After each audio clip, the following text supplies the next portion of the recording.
नमस्कार। तनु की जुबानी चैनल में आपका स्वागत है। हमारी आज की कहानी है सौतेले पिता। आज मैं आपको अपनी कहानी सुनाने वाली हूँ। मेरे पापा मुझसे बहुत प्यार करते थे, लेकिन जब मैं छोटी थी 8 साल की, तभी वो एक एक्सीडेंट में चल बसे।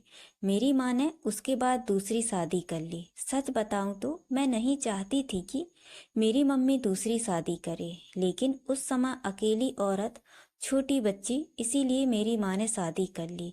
मुझे मेरे सौतेले पिता बिल्कुल भी पसंद नहीं थे। मैं उन्हें पापा भी नहीं कहती थी। मम्मी ने कई बार कहा कि ये तुम्हारे पिता हैं। यही सच है, लेकिन मैंने नहीं माना। मेरे पिता तो इस दुनिया में नहीं हैं। यह तो सिर्फ मेरी माँ के पति थे, वो भी दूसरे। उनसे मेरा एक छोटा भाई भी है। वो एजेंसी का काम करते थे और अक्सर टूर भी किया करते थे।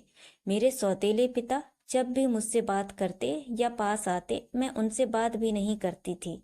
आखिर ऐसा चलता रहा और मम्मी ने यह सब देखते हुए मुझे मौसी के यहाँ भेज दिया था पढ़ने के लिए। मेरा ज्यादातर समय वहीं निकला करता था। पढ़ाई के बाद मुझे एक लड़का दीपक से प्यार हो गया था। दीपक नया नया ही हमारे शहर में आया था और मौसी के घर के पास ही रहने भी आया था। करीब 6 महीने में मैं ही दीपक को प्यार करने लगी थी। मैंने सोच लिया था कि शादी उसी से करूंगी।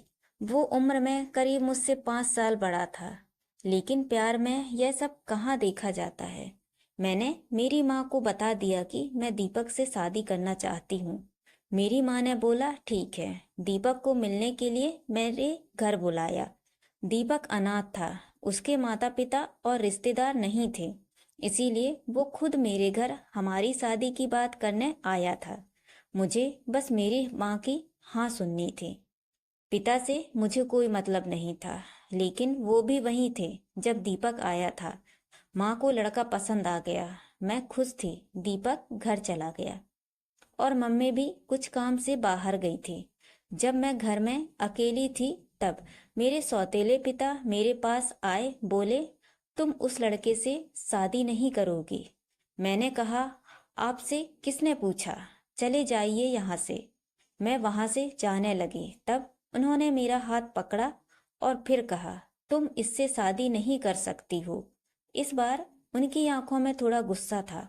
मैंने कहा, मेरा हाथ छोड़िए और मुझसे दूर रहिए। मैं अपने कमरे में गई और दरवाजा बंद कर लिया। जब माँ आई तब मैंने कहा कि तुम्हारा पति मेरे साथ बदतमीजी कर रहा था। माँ ने कहा, चुप रहो, कुछ भी उनके बारे में मत बोलो। वो हमेशा तुम्हारा भला सोचते हैं। मेरी माँ के आंखों पर तो जैसे पट्टी बंधी थी। माँ ने फिर रात में मुझसे बोला कि यह लड़का दीपक सही है ना? तू अच्छे से जान पहचान निकलवा ली है ना? मुझे समझ आ गया था कि उन्होंने इनके कान भर दिए हैं। मैंने कहा कि खोट दीपक में नहीं है, तुम्हारे पति में है। वो मेरी शादी नहीं होने देना चाहते हैं। पता नहीं उनके दिल में क्या है, लेकिन मैं दीपक से ही शादी करूंगी। मेरा फैसला मेरी माँ अच्छे से जान चुकी थी, इसीलिए हमारी शादी तय हो गई। शादी की तैयारियां होने लगी। मैं खुश थी। इस दौरान मैंने अपने सौतेले पिता की आंखों में अजीब सी बेचैनी देखी। मुझे साफ दिखाई दे रहा था कि वो नहीं चाहते हैं कि मेरी शादी हो। आखिर कौन बाप ऐसा सोचेगा, लेकिन वो मेरे पिता नहीं थे। आखिरकार शादी का दिन आ गया। सुबह मैं अकेले में दीपक से छत पर बात कर रही थी। जैसे ही मैंने फोन रखा, मेरे मुंह पर किसी ने पीछे से रुमाल रखा और मैं बेहोश हो गई। जब मुझे होश आया तब मैं एक कमरे में एक बिस्तर से बंधी थी। मेरा मुंह भी बंद था। मेरी शादी वाले दिन मुझे यहाँ कौन उठाकर लाया है? थोड़ी देर बाद कमरे का दरवाजा खुला और सामने थे मेरे सौतेले पिता। उन्होंने मेरे साथ यह किया था, पर आखिर वो मुझे यहाँ क्यों उठाकर लाए हैं?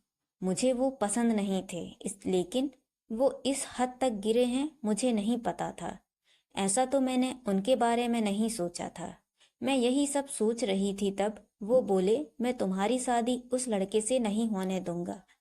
वो खाना लेकर आए थे उन्होंने मेरा मुंह खोला। मैंने कहा कि क्या चाहते हो? तुम मेरी शादी से इतने परेशान क्यों हो? मुझे यहाँ बांध कर क्यों रखा है? यही है तुम्हारा असली चेहरा। मेरी आवाज तेज होती देख उन्होंने मेरा मुंह वापस बांध दिया। आज रात मेरी शादी थी और रात को मैं यहाँ इस कमरे में बंद हूँ। मेरे आंखों से लगातार आंसू निकले जा रहे थे। मैं सोच रही थी कि सारी गलती माँ की है, जो इस आदमी से शादी कर ली है। रात को फिर वो कमरे में आए। इस बार कमरे में आते ही कहा कि आज तुम्हारी शादी थी, लेकिन मैं नहीं चाहता था कि तुम उस लड़के से शादी करो। वो लड़का झूठा है, फ्रॉड है, तुम्हें धोखा दे रहा है। वो पहले से शादीशुदा है। तुम मेरी बात नहीं मान रही थी, इसीलिए मुझे तुम्हें यहाँ इस तरह लाना पड़ा, लेकिन तुम्हारे भले के लिए मैं कुछ भी करूँगा। मैं 3 साल पहले जब शहर के बाहर कुछ काम से गया था, तब मुझे यह लड़का होटल में एक लड़की के साथ दिखा था। मुझे इसीलिए याद है क्योंकि वो लड़की मेरे जानने वाले दोस्त को जानती थी। उस समय उसने उससे बात भी की थी, तब भी वो चुप था और मुंह छिपा रहा था। जब तुम उसे घर लाई तब मुझे लगा यह वही है, इसीलिए मैं तुम्हें मना कर रहा था। मैं जानता हूँ तुम मुझे अपना बाप नहीं मानती हो, लेकिन मैं तुम्हें हमेशा अपनी बेटी माना है और मैं वही करूँगा जिसमें तुम्हारी भलाई हो। फिर चाहे तुम मुझे कुछ भी समझो या कुछ भी बोलो, उस लड़के की सच्चाई तुम्हें सुबह पता चल जाएगी और तब तक मैं तुम्हें यही रखूँगा। और वहाँ से दरवाज़ा बंद करके चले गए। सुबह वो वापस आए, साथ में माँ भी थी। माँ ने सबसे पहले आते ही मेरा हाथ और मुंह खोला। मैंने मम्मी से कहा कि देखो इस आदमी ने क्या किया है।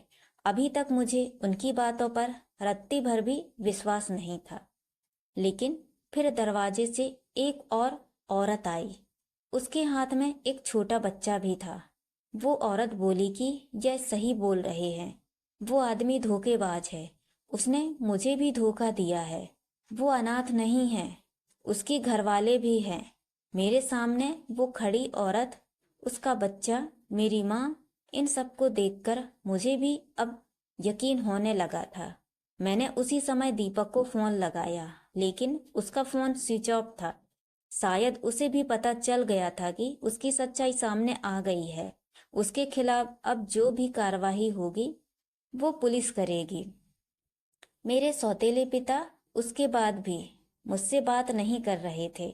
वो ऐसे ही रह रहे थे जैसे पहले थे, जैसे कुछ हुआ ही ना हो।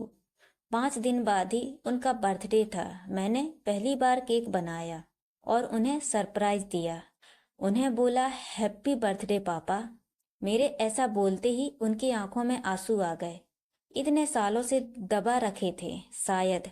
बोले बेटा बस अब मुझे जिंदगी से कोई शिकायत नहीं। अब मुझे कुछ नहीं चाहिए। तुमने मुझे पापा कहा, बस इतना ही मैं सुनना चाहता था। तब मुझे समझ आया कि मैं कितनी कच्ची हूँ इंसान पहचानने में। घर में मेरे सामने मुझे इतना प्यार करने वाले पिता थे, उनका मैंने कभी सम्मान नहीं किया और बाहर उस दीपक की झूठी बातों में आ गई। मेरे पिता ने ना सिर्फ मेरी लाइफ बचाई, बल्कि मुझे यह भी बताया कि मैं कितनी गलत थी।